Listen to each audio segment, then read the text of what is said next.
Elements of Manciolino's first assault, Part 1. The assault begins with a simple salute.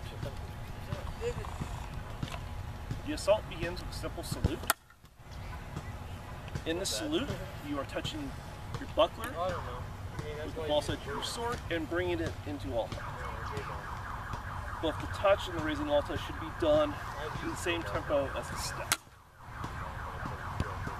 From here, the next action is to touch the inside face of the buckler with the pommel of your sword. Now that seems weird, and I've seen interpretations that have it like this, or like this, or like this, all kinds of things. But really, it's quite simple.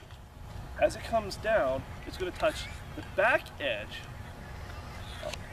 of the back flat of the buckler. It's going to move it out of the way, leaving you in a nice, strong Guardia di Testa. The reason you do that touch isn't so much martial as mnemonic. It helps you to remember to keep those hands nice and tight. You don't want your Guardia di Testa out here. You separate your sword and your buckler to become exposed to attacks between them.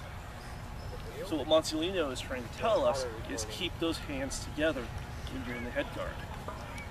So, from the top, the salute, the drop into Guardia di Testa, and from here you're told to simply rise back into alta. So that's the first phrase.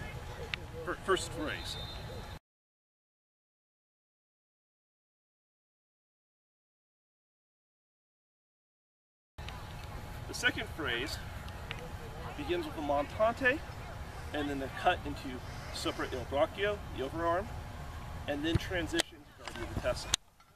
So this is we'll say 2.5 cuts with one step. So, first the montante, you're going to drop your sword down to your side. This is a clearing action, and it's a little unexpected. Most people are expecting the descending cut from alta. You're going to start with a rising cut. After you do that, turn the hand over, cut back down the same line to overarm, and then wind into Guardia di Testa. Be careful that you don't bring that right foot forward, because that's not part of this exercise. Martially, there's nothing wrong with it, but that's not what he's trying to teach in this particular move. So, trying to do this in one fluid action. Cut, cut, wind. From here, he says to turn the hand down so that the false edge touches the buckler. So you're prepared for another montante, and you're just going to cut up into alta. So in total, we've got rising cut, a descending cut, and another rising cut for this phrase. One more time before we move on from the top. Cut, cut, wind, cut.